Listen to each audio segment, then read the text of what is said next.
Welcome, partners. I'm Kyle DeWitt, Vice President of Technical Services with ScanSource, and I'm glad you've joined us for a new series of content that we're creating on returning to office.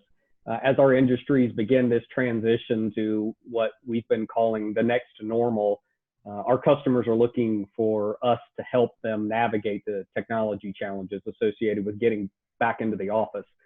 Today, we're bringing you a panel discussion specifically focused on returning, generally to office, to business. We're going to have a sub-theme here on video. And joining me on the panel today, we've got a few experts from our suppliers, ELO, 8x8, and Poly. And they're going to help me discuss the trends that we're seeing in this space. So thank you three for joining us. I'll go through introductions here real quick and let the three of you expand on that. So on my video screen, we're going KRISTIN ROUBIE from ELO. She's the channel sales manager on the interactive solutions side. And then we have JAMAAL SAVWOIR from 8x8, who near and dear to my heart, comes from the engineering side at 8x8, channel sales engineering director. And then Jennifer Adams, who is in global go-to-market strategy and programs at Poly. So thank you three for joining us. Let's kick this off. KRISTIN, we'll go with you first. Why don't you just tell us a little bit about your role with ELO and how ELO is helping partners and customers get back into the office. Great, thank you so much, Kyle. So at ELO, I lead our Pro AV and interactive digital signage sales verticals. And so because I focus primarily on Pro AV, I work very heavily at what we call ELO for Enterprise. So how our flexible hardware solutions really play within the corporate journey. And so ensuring that we're a hardware manufacturer, right? So ensuring that our hardware is coming to our resellers in the channel with the proper partnerships and the proper solutions to meet that corporate journey need. Great, thank you. JAMAAL, how about you? Hey, thanks, Kyle. Yeah, I'm JAMAAL SAVWOIR, and I'm the Director of Sales Engineering for 8x8's channel program.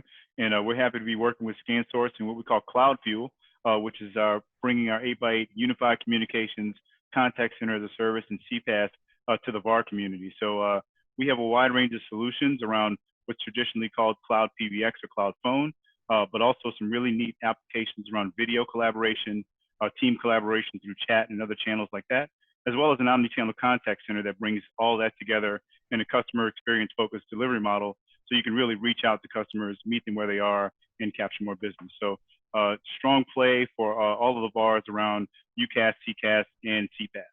Now that people are understanding that there's a easy way to consume that technology monthly, the demand isn't decreasing just because we're going back into brick and mortar. So, all right, so Jennifer, rounding out intros here from Poly, why don't you tell us a little bit about your role and what you're seeing from the marketing side on how Poly is helping to address return to office.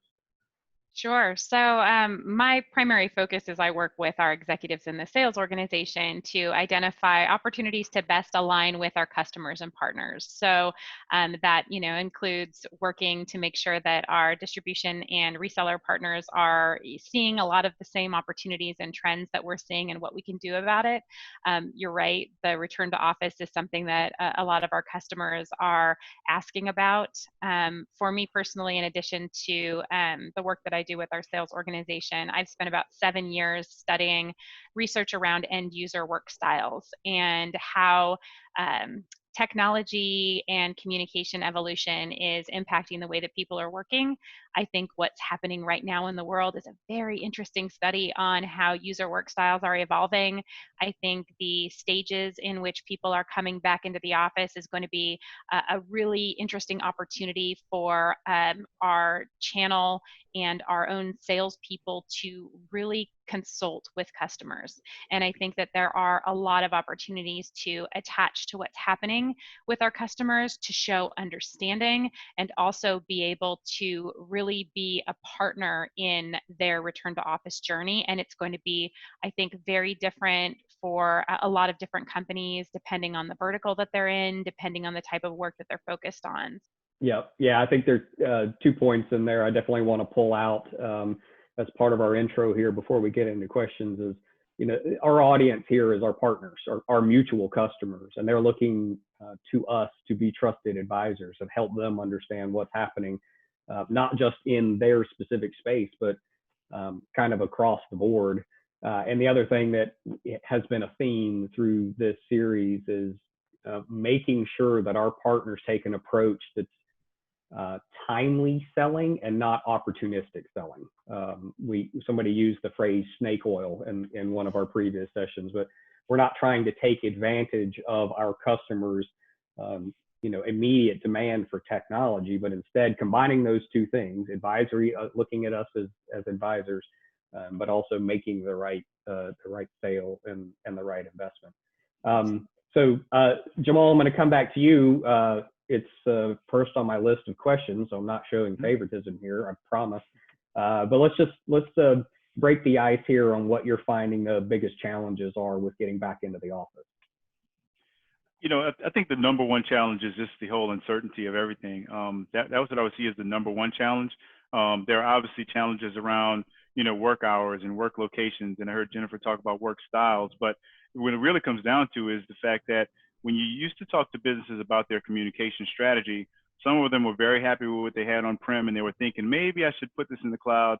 Maybe I need a disaster recovery strategy or a business continuity strategy that I'm going to develop over several months, and I'm going to slowly migrate and things like that. Well, in today's environment, you really have to be ready for almost anything, right? We've had coronavirus, we've had murder hornets, there's this hair and dust storm. You almost don't want to know you don't really know what's next, right? So things keep popping up, and what we found is talking to companies about their re-entry strategies, even in places where it's safe to go back in the office, the cleanliness protocols, the distancing, all the different things that people try to do just to stay safe, even when the pandemic numbers are low. It doesn't make the office that same inviting environment that it used to be. So you need to be flexible. You have to have options for people to continue to collaborate, work together, solve problems, answer questions, deal with customers, deal with employees, but not be dependent on that location for your communications needs. And that's really where we see opportunities for partners, is helping companies have that ready for anything strategy, that operate from anywhere strategy, and really be nimble. Because, hey, just because things opened up and they got back to quote unquote normal for some people, you have business partners and employees that are far flung, and they may be in a different situation where they are. So I'd say, the uncertainty and really just figuring out how to be nimble.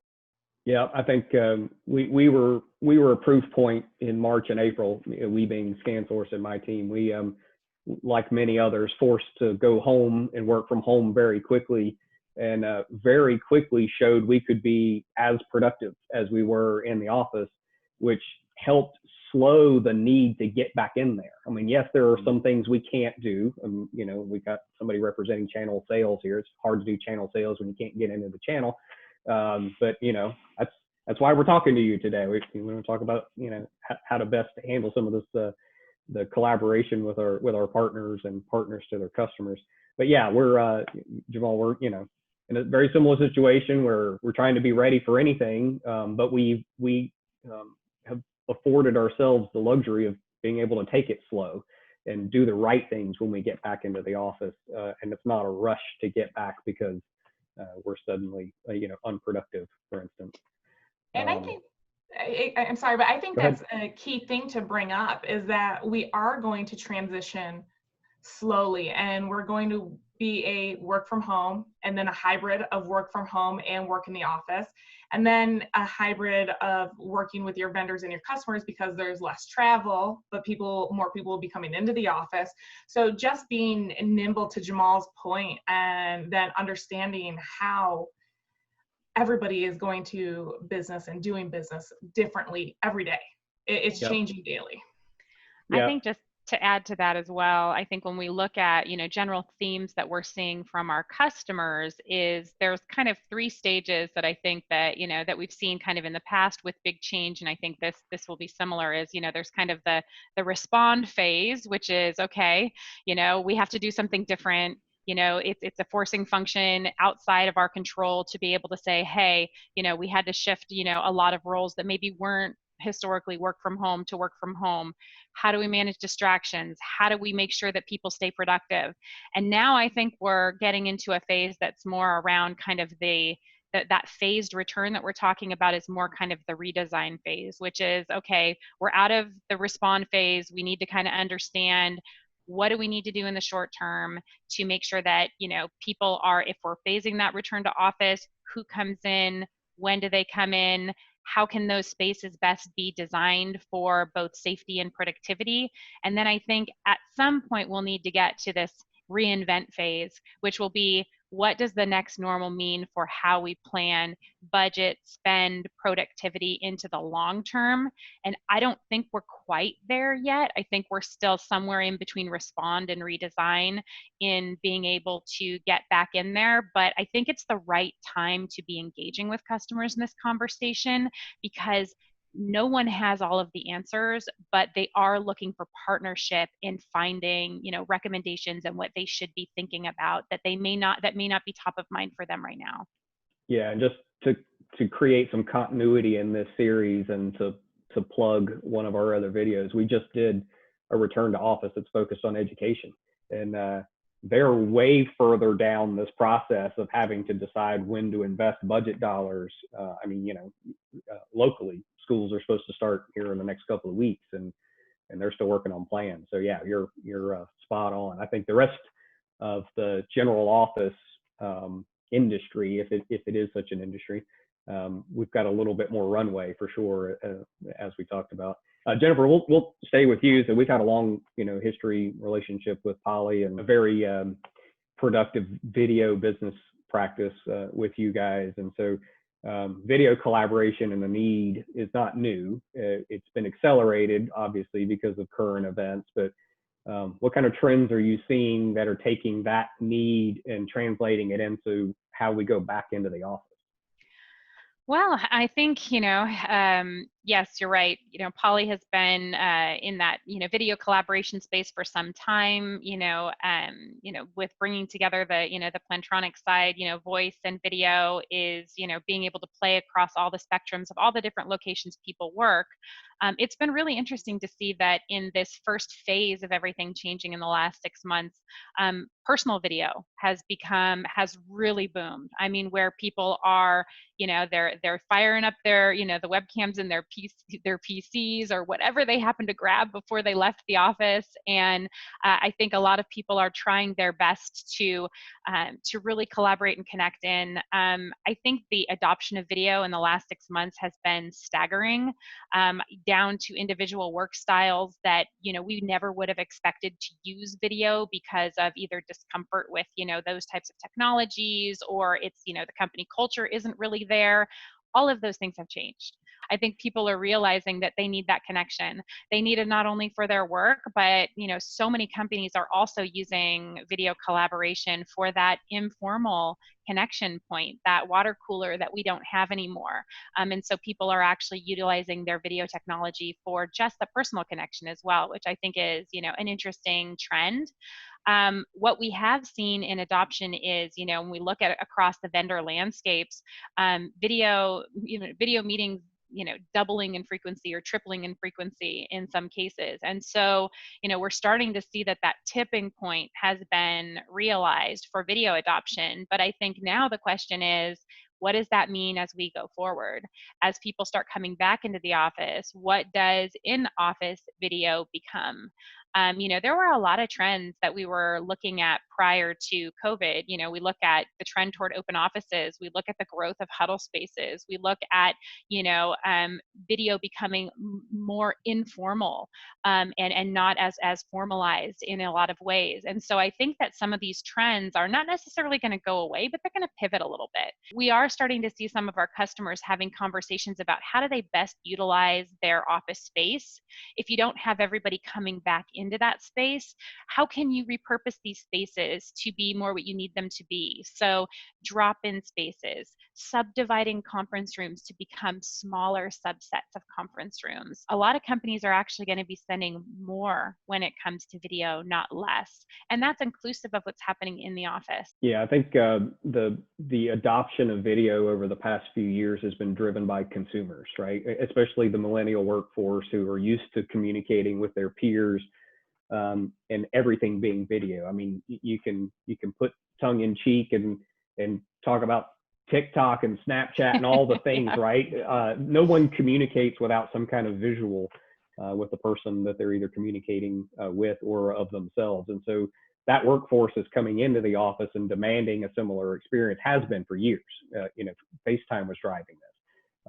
And so now we're in a time where we've made an investment. We understand through adoption services that this is the right type of collaboration. And now we have to figure out how to effectively perform it and safely perform it in the old conference rooms. I think coming to you, KRISTIN, and I don't know if this is a good or a bad thing, but when I think ELO, I think touch. And now touch is kind of like, it's kind of a no-no word. Like, we don't want to touch anything. If I walk into a conference room, I want my experience to be, hands in pockets.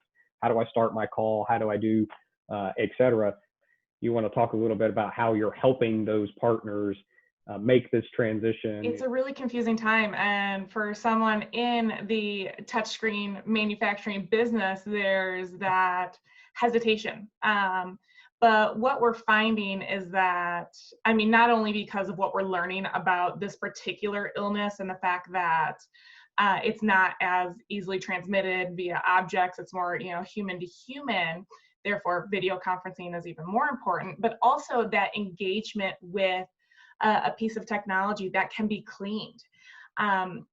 What we've been talking about in response to COVID is, cleanliness, of course, keep it clean, communicate these, make sure everyone's comfortable, and then make the journey contactless.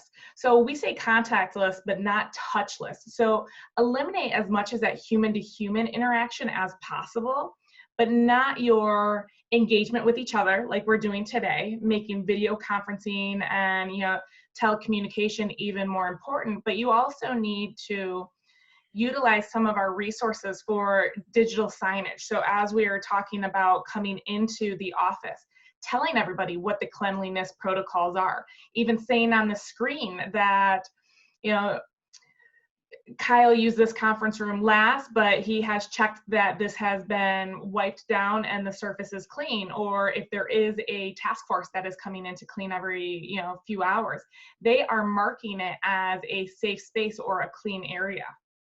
What we're also seeing is, and this is something that I know we're probably going to hit on, but the thing that we're being asked the most about is that access control and how getting into the building. So while we're opening these offices back up, how do we make sure that we're doing it in a safe, productive way? You can utilize the same product that might be a virtual receptionist or the conference screens right outside your conference room. You can repurpose these screens for a first line of defense and that first triage center to check people's temperatures, to utilize it for a Q&A. Have you been in contact with anybody? Have you, are you dealing with any of these symptoms? So there's these different levels of qualifying before getting into the office. So when we're talking about that general office, we all need to get in there first. And when visitors are coming, are these visitors safe and how should we get them in the building?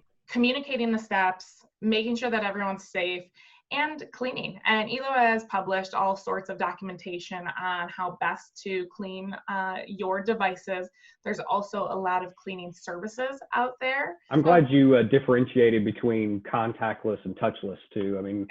Yeah. We've got a very healthy point of sale and payments business, and right. You can't go completely touchless right now, but we're trying to contact less these devices. And yeah, sanitation for sure is one of the key things we see going across all of these areas. Doesn't matter what the office is that we're returning to. That's the Absolutely timely thing. And then you also mentioned in there, which I'm glad you put the call back in there, but that, you know, identifying where technology can be reused, if reuse is the right verb, but you're helping partners and customers protect their investment, not only to meet the current needs of getting back into the office, but something that can be used long term. That, again, it's not the opportunistic sale, it's the timely sale.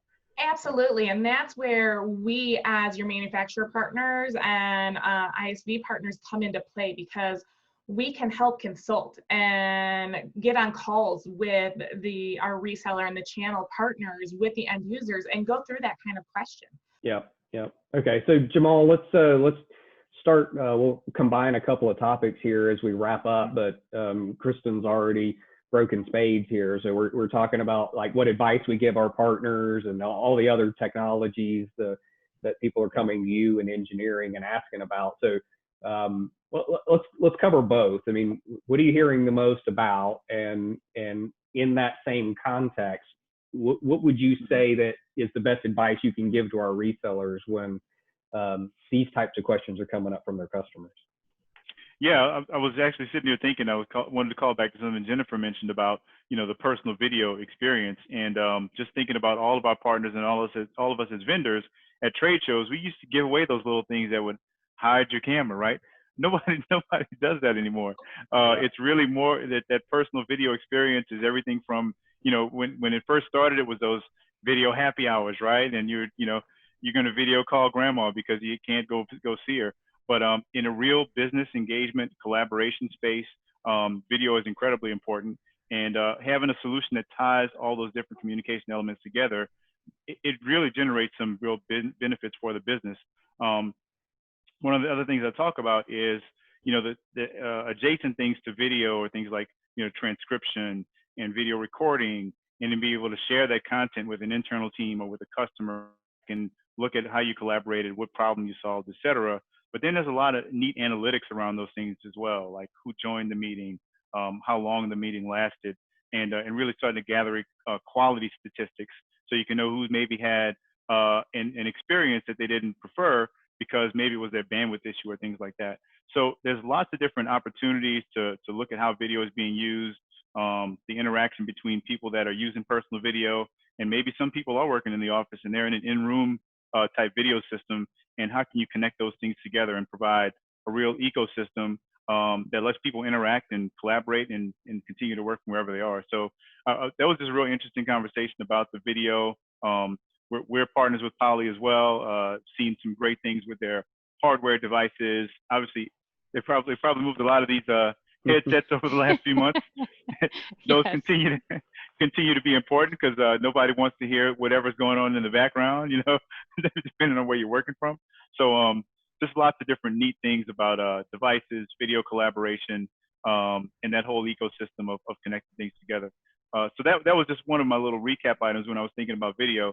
But as far as advice we give to partners, it really is about helping those companies to consolidate their communications under one umbrella that can bring them all the tools they need for collaboration and for keeping in touch with their internal employees and their external customers, their vendor partners, across all the different modes. It may be chat, it may be SMS.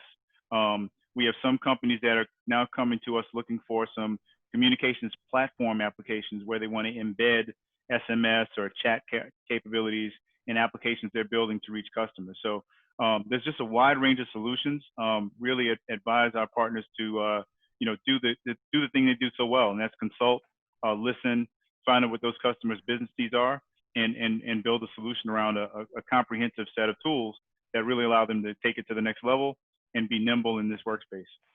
Yeah, you said the magic word, which is listen. I was waiting for it to come up, but that's been the thread, right? That's been the best advice that's spanned all of the sessions that we've done. Is again, I keep going back to this, you know, don't fall into the opportunistic selling trap, but literally, as you approach your customers, just listen to what challenges they're trying to accomplish. Don't go in there trying to sell them a solution before you understand what the business outcomes are, right? That's just good selling. And I'm glad you brought up recording and transcription, because one of the things I've found just internally is when we were all in the office, we were spending in training, we were spending multiple hours a day holding multiple sessions, because you can't take everybody off the phone at once. You can't get everybody into the same room at once. Now I find we're doing training sessions once and recording it. And if you didn't make it live, then here's the link and consume it at your leisure. And it's added a whole bunch more productivity back into the day. So it's been an interesting adaptation or adoption of video collaboration. All right, Jennifer, bring us home. Advice Sure. you guys are giving to your partners on navigating this return to office. Sure. I think one of the most important things that we tell our partners, but also, by extension, tell our customers is, don't just listen to what IT thinks that they need. Everybody needs to be thinking about the user.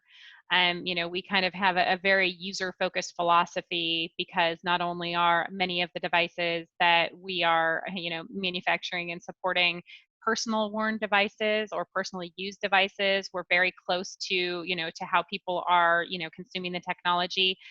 There is not just a technology and a business change happening. There is a people change. There is a culture change. There are things that, people are relooking at their priorities. They are questioning whether or not they want to go back into the office. I think that there really is an opportunity for our customers to show empathy to their users and their employees, and be able to really listen to what they're needing. And when we talk about return to office, I think we're really talking about return to work in a way that is productive, and in a way that that people can really show up as themselves, whether it's on video or in person. And I think that we, as as leaders in the technology space, really have to be thinking about, how do we make that easier on people? How do we make that experience better? How do we actually make communication and collaboration something that works? And part of that is by understanding how individual people need to be adopting the technology and consuming the technology. Some people will do it in the office. Some people will do it remote for a long time from now. We have to be thinking about, how is this going to show itself in the way that we can really come in and help people be productive, help companies not only go from basic connection, but we also have to figure out not only how to connect with each other, but how can we innovate and create in the next normal. And part of that is through the technology. Yeah, and this is a great opportunity as I wrap up to put in my shameless plug for my team. But that part of what JAMAAL does for 8x8 and what we do for ScanSource is help our partners engineer the right solution, right? And so there's a group of people on my team that are there to assist on the pre-sale side, leading discovery, helping to architect the right solution. And just about every time we do it correctly, it's multi-vendor, it's multi-manufacturer, it's multi-technology. And we're not just looking for the one widget to sell. We're looking at helping these partners and ultimately their customers put the right technology in place to solve whatever the business outcomes are that the customer's trying to accomplish. So, and wrapping up, thank you again, KRISTIN, JAMAAL, and Jennifer for joining us today. For our partners that are on this call or watching the video, lots more information on the ScanSource website. We've got a whole site dedicated to this return to office topic. If you have questions, please don't hesitate to reach out to my team for sure. You have direct contacts with these suppliers, leverage those as well, but we're happy to help you navigate this return to office. Thank you three for joining me today. Great conversation, and take care. Thanks, Kyle. Thank you.